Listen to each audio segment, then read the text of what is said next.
Ever tried to like break a bad habit and you're like, why is this so hard?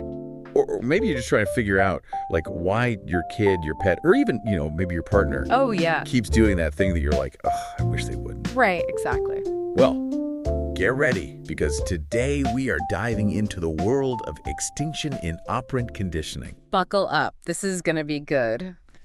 So we're taking an excerpt from Cooper's book on operant conditioning. Yes. And hopefully by the time we're done with this deep dive, you'll be able to like tell the difference between, the whole ignore it approach Right. versus like actually using extinction like a pro. Yeah, knowing the difference can be huge. Huge. It really is amazing how relevant this one concept is to like so many different areas of life, really. Yeah. It's about understanding how behaviors change and how we can kind of, I guess, influence that change, whether it's in ourselves or in others. That's a really good point. And it's funny you should say that because I feel like we've all heard that phrase, especially when it comes to like, a kid like having a tantrum, Well, just ignore it, just ignore it. right.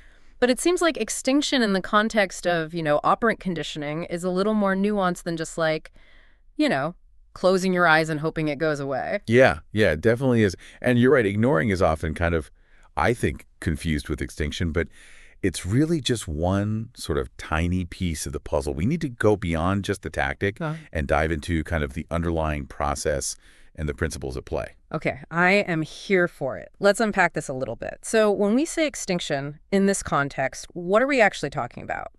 So I think of it this way. Extinction has kind of three key aspects. First, you have the tactic itself, which is the act of consistently withholding reinforcement for a behavior that was previously reinforced. Second, you have the process of extinction. This is what we actually observe as the behavior starts to decrease because it's no longer being reinforced. And then finally, you have the principle of extinction, which is that fundamental idea that a behavior will eventually diminish if its reinforcing consequences are removed. Okay, I'm with you so far, but I will say sometimes like the simplest explanations, they almost sound obvious when you hear them. Right. Right. So let's bring this to life a little bit. Where does that whole like ignoring thing fit into this whole puzzle? Like when does ignoring actually work and when is it not the right approach? That's a great question. Yeah. That's where things get really interesting, and it all comes down to function. The idea of just ignoring it only really works if attention is the actual reinforcer that's maintaining the behavior in the first place. Okay. To really understand this, we have to get into the function of the behavior. So remember Moira from the Cooper excerpt. Moira, who kept disrupting class. On the surface, it might seem like she's just seeking the teacher's attention. Classic case of needing a timeout, right? Well, maybe not. What if disrupting class is actually Moira's way of escaping a task that she finds difficult? Oh. What if the teacher's corrections are inadvertently reinforcing her disruptions because she gets to avoid the work? So that's why just ignoring isn't always the answer. Okay, so it's not about like, putting blinders on and ignoring everything, Yeah. but it's about trying to figure out what's at the root of it. Yes. It's almost like detective work. It is. It is detective work. Simply ignoring Moira's disruptions would be an example of what we call procedural extinction. Okay. You're just going through the motions, but you're not really addressing the root cause. Yeah. What we want is functional extinction. Okay. To do that, we need to figure out what function the behavior serves. If it's attention-seeking, then withholding attention makes perfect sense. But if it's escape-motivated, then we'd need a totally different extinction strategy, Yeah. like finding ways to support her through the task so she's not trying to escape it. This is reminding me a little bit about like, those charts you see, when you have a baby and they're trying to like decode the cry. Like, are they hungry? Right. Are they tired? Do they need a diaper change? Yes. It seems like, applying extinction effectively requires that same kind of careful observation to really figure out what's going on. Absolutely. Just like understanding a baby's needs Yeah. is key to responding electively, figuring out the function of a behavior is crucial for using extinction properly. Okay. And speaking of understanding, there's actually more than one type of extinction. Wait, hold on. There are multiple types. There are.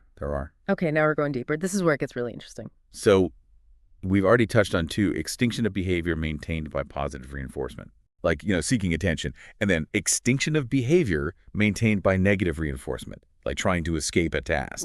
Right. But there's a third type we need to cover, and that is extinction of behavior maintained by automatic reinforcement. Automatic reinforcement. Yeah. Okay. See, now that just sounds like kind of mysterious and intense. Like, how does a behavior like reinforce itself? It does sound like a magic trick, but it's actually very straightforward. Okay.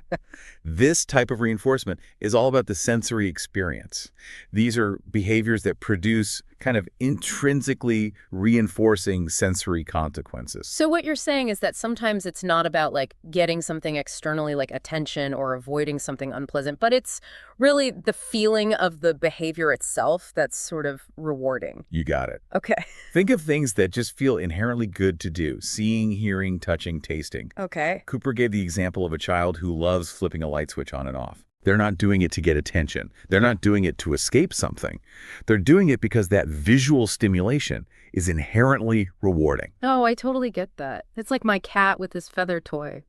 You know? Yeah. He'll bat at that thing for hours purely for the joy of the chase and the feel of the feathers. Exactly. Exactly. It's all about that sensory feedback. Right. Yes, and because the behavior itself produces the enjoyable sensation, it can be trickier to apply extinction. Mm-hmm. Because, unlike withholding attention or preventing escape, how do you change the sensory experience itself? Right. That does seem a lot more complicated. What are some like real world examples of how you would even begin to tackle that? Sure. So one approach involves masking or removing that sensory consequence. Oh, okay. So remember that light switch example from Cooper? Yeah. They simply disconnected the light switch. So flipping it no longer produced that desired visual effect. Oh, It's about breaking that connection between the action and the sensory reward. okay, that makes sense.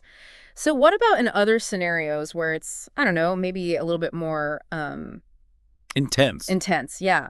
Are there examples in the research of dealing with kind of more, I guess, intense sensory-seeking behaviors? Absolutely. Take the example from Cooper's book, where a child was scratching their skin until it bled. In that case, the reinforcing consequence was the tactile sensation. Okay. So what they did was they had the child wear a thin rubber glove. Interesting. This way, the child could still engage in the hand movement, but the glove prevented them from experiencing that sensory reinforcement of feeling the scratch on their skin. It's about finding a way to kind of make the behavior less appealing on like a very, I guess, primal level, right? That's exactly. Less automatically rewarding. And I imagine these types of situations where you're dealing with, automatic reinforcement probably come up a lot with, people on the autism spectrum. Absolutely. It's a key component of many interventions for individuals with autism, especially when we're talking about repetitive behaviors or sensory seeking.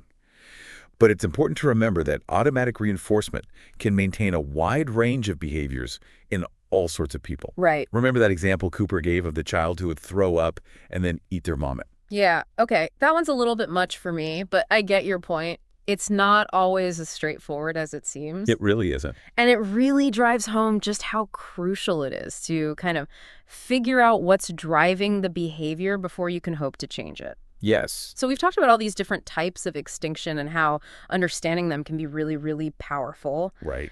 But I'm guessing it's not always smooth sailing from there, right?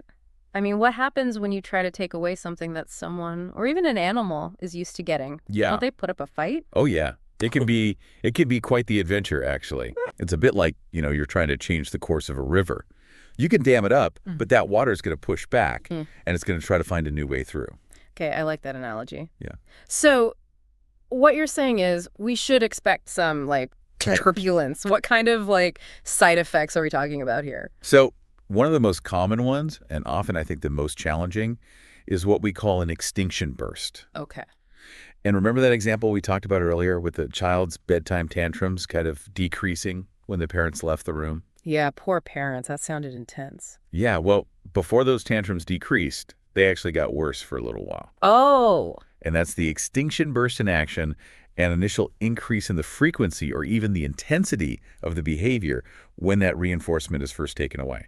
So they're, pulling out all the stops, trying everything they can to get that reward back. Exactly. And I can see how that would make it really tempting to give in. Yes. Especially if it involves, a full-blown meltdown in Target. Right. Oh, absolutely. And that's why consistency is absolutely crucial during extinction. Right. Because if you give in during that extinction burst, even just once, you're essentially teaching them that if they just keep pushing, they'll eventually get what they want, and that just makes the whole process even harder in the long run. Oh, yeah. Talk about a recipe for disaster. Right. Okay, extinction bursts, definitely something to watch out for. For sure. What else should we be prepared for on this wild ride?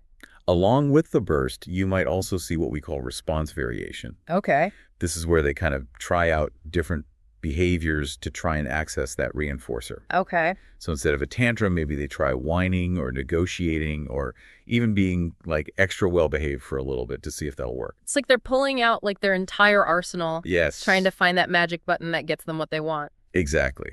Exactly. And sometimes this response variation can involve an increase in what we call the magnitude of the behavior. Magnitude. So like the behavior is getting stronger. You got it. Okay. So imagine those tantrums becoming even louder, Oh, no. more destructive, or the whining kind of reaching a whole new decibel level. Oh my gosh, that sounds so loud. Okay, it seems like weathering the extinction storm requires like a lot of patience. It does. It does. Are there any other like surprises lurking in the extinction process? Oh, we're not done yet. Oh no. We also have the issue of spontaneous recovery. Okay. This is where just when you think you've successfully extinguished a behavior, Oh, it suddenly reappears. are you kidding me? You think it's gone, disappeared, vanished, and then bam, it's back. Oh, come on. So it's like a behavioral zombie. Yes. Just when you thought it was safe to go back into the classroom. You said it. You said it. Or a target. Spontaneous recovery can be incredibly frustrating, but it's important to remember that it's usually short-lived, especially if you continue to withhold reinforcement. Okay. Wow. Okay, that is slightly reassuring. But I have to ask, like, what about situations where you're dealing with, like, multiple behaviors at once? Like, what if extinguishing one problem behavior accidentally brings back an old one that you thought you'd already dealt with? That's a great question. That brings us to a phenomenon called resurgence. Okay. So imagine this. Let's say you've successfully used extinction and positive reinforcement to teach a child to ask politely for a toy instead of grabbing it. Okay. But then, life gets hectic and you accidentally stop reinforcing the polite asking. Uh-oh. What happens? They go back to their old grabby ways. Exactly. Okay. The old behavior, even though it was extinct, resurfaces because that newer alternative behavior is no longer being reinforced. This is all starting to make a lot of sense. Yeah. But it also seems like navigating extinction in the real world could use, like, a detailed instruction manual. Right.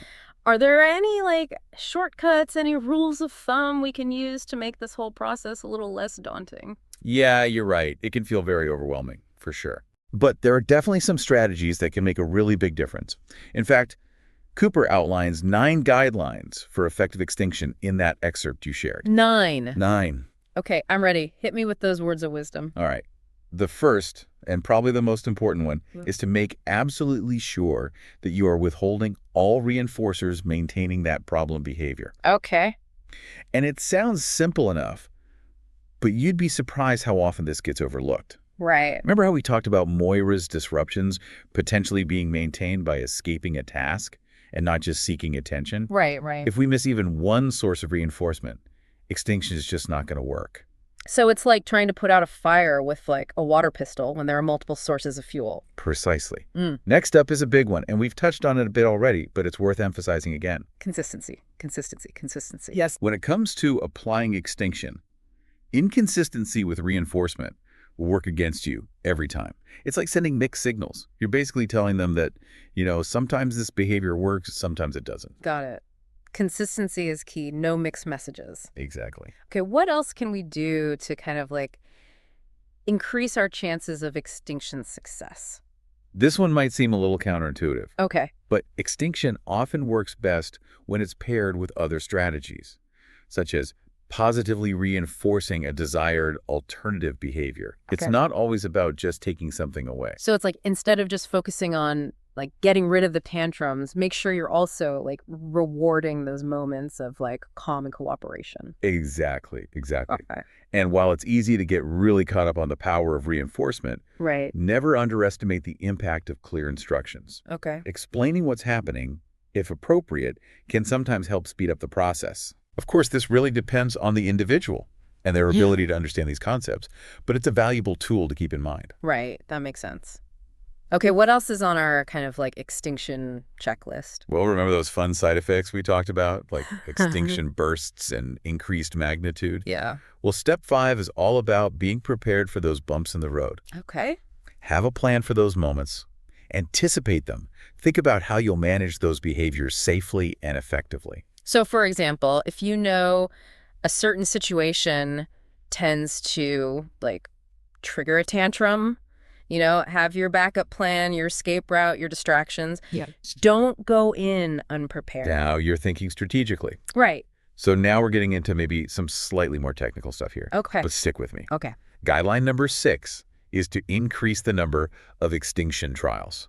Okay. I'm going to need you to break that down for me. What does that mean on like a practical level? Sure. Basically, an extinction trial is any instance where the behavior happens, but it doesn't lead to the reinforcer. Okay. So the more opportunities you can create for the behavior to occur without reinforcement, the faster the extinction process typically is. So if like a child, throws a tantrum every time they have to leave the playground, maybe start taking them to the playground more often, so they have more chances to kind of like practice leaving without a meltdown. Exactly. Yeah. More opportunities to practice that new contingency. Yeah. And when I say, new contingency, I mean that new reality, which is that the old behavior no longer gets them what they want. Of course, this has to be done ethically and with the individual's well-being in mind. Right, of course, of course. We wouldn't want to create any unnecessary distress just to get those extinction trials in. Right. It's all about finding that balance. Exactly. Okay, what's next on our list of extinction must-dos? Number 7, get everyone on board. This means ensuring that everyone who interacts with this individual is on the same page and implementing the extinction procedure consistently. So important. No rogue grandparents sneaking in extra cookies when no one's looking. Right, exactly. Everyone has to be on the same team. Okay. What else do we need to keep in mind? This one often gets overlooked, but is super crucial. Okay. And it's about guarding against unintentional extinction. Okay. Remember how we talked about those desirable behaviors needing reinforcement? Yeah. Well, we need to make sure we're not accidentally putting those good behaviors on extinction by forgetting to reinforce them. Right. We don't want to extinguish the good with the bad. So Right. it's like that whole saying, you catch more flies with honey than vinegar, make sure you're noticing and like appreciating the behaviors you want to see more of. And last but definitely not least, our 9th guideline is to remember that extinction is a process. It takes time. Maintaining those behavior changes we've worked so hard for often means sticking with the plan, for the long haul. So no resting on our laurels after like a few days of good behavior. Exactly. Vigilance is key. Yes. Okay, we've covered a lot of ground here. We've talked about all these different types of extinction, the challenges that you might encounter along the way, how to use it effectively, and I have a feeling you're about to drop a truth bomb on us here. Oh. Are there times when extinction, even when done right, just isn't the right approach?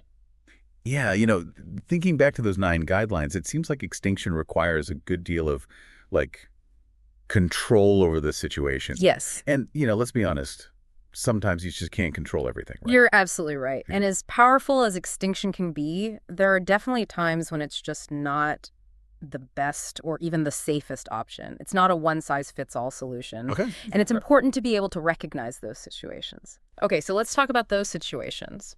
What are some, red flags? Those moments when we might need to, hit pause on the extinction plan and maybe consider a different route. Well, I think first and foremost, if we're dealing with behaviors that are dangerous or could cause harm, Right. extinction alone might not be the best way to go. Right. We're talking about things like, severe self-injury, aggression towards others. Right. Situations where you need to stop the behavior as quickly as possible, not gradually phase it out. Right. It makes sense. Safety first. Exactly. So in those cases, when speed is key and safety's on the line, what are I don't know, are there other alternatives? What can you do? In those situations, you might need to consider other strategies that are designed for more immediate intervention. Okay. Things like, response blocking, or in some cases, even punishment. Right. These are not decisions to take lightly, of course, and should always be done with careful consideration and guidance from a qualified professional. Right. It's about finding that approach that really fits the situation and prioritizes everyone's well-being. Exactly. Okay, so we've got like safety concerns as kind of like a potential deal breaker for extinction. What else should we be on the lookout for? Another tricky scenario is when you just can't control all the sources of reinforcement. Yeah. And we touched on this a bit earlier with Moira and the, possibility of her getting attention from other students, even if the teacher ignores her. Right, But it's not always about other people, right. right? Sometimes the environment itself can be reinforced. Oh, that's a good point. Imagine trying to teach a dog a new trick in a park full of like enticing smells and squirrels darting about. Right, good luck. Good luck with that. You're fighting a losing battle if those like tempting distractions are just like too much to handle for the dog or the child or even an adult for that matter. Absolutely. It's all about kind of like setting the stage for success. So we've got safety concerns and control over reinforcement as two potential reasons to maybe reconsider extinction. Anything else that we should be wary of? Well, we've talked about how extinction is a process that takes time, Right. right? And sometimes that's just not feasible. If you need to see a rapid change of behavior, extinction alone might not be the most effective strategy. Right. It's not a magic one. It's about kind of like, patiently and consistently shifting the pattern of behavior. Yes, and sir. sometimes you need to look at other options when time is a factor. Exactly. Okay. Any other caveats that we should be aware of before we wrap things up? One final thing to consider is the potential for imitation. Okay.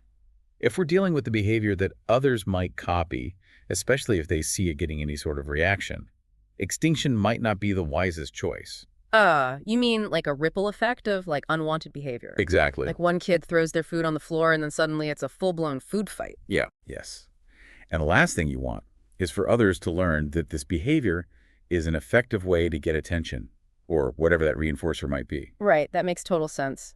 It's a good reminder that behavior is often contagious. Yes, it is. And we have to be mindful of the the messages that we're sending, even unintentionally. Absolutely. It's all about kind of weighing those potential benefits of extinction against the potential drawbacks Okay. and considering the individual, the specific behavior, and really like the whole context of the situation. So to wrap things up, it seems like, understanding extinction is a bit like having a superpower. Yeah. But like all superpowers, it requires, careful consideration of when and how to use it responsibly. I love that analogy. It's not about just having the knowledge, but knowing when and how to apply it effectively and ethically. Absolutely. Well said. It's about, making informed decisions and sometimes realizing that extinction, while powerful, isn't always the right tool for the job. You've been listening to The Deep Dive, and today we took you on a deep dive into the world of extinction and operant conditioning. We explored different types of extinction, those challenging side effects, how to use it effectively, and even when it might be time to explore other strategies. It's a lot to take in, but trust us, understanding these concepts can be truly empowering. It allows us to see behavior in a new light and respond to it in a way that's both informed and compassionate. Remember, behavior is communication, and sometimes those challenging behaviors are simply messages that haven't been understood yet. That's all for today's deep dive, but the conversation doesn't have to end here. We'd love to hear your thoughts. Have you ever encountered an extinction burst? What strategies have you found helpful for navigating the challenges of extinction? Join a conversation online and share your experiences. Until next time, keep those brains engaged and keep on learning.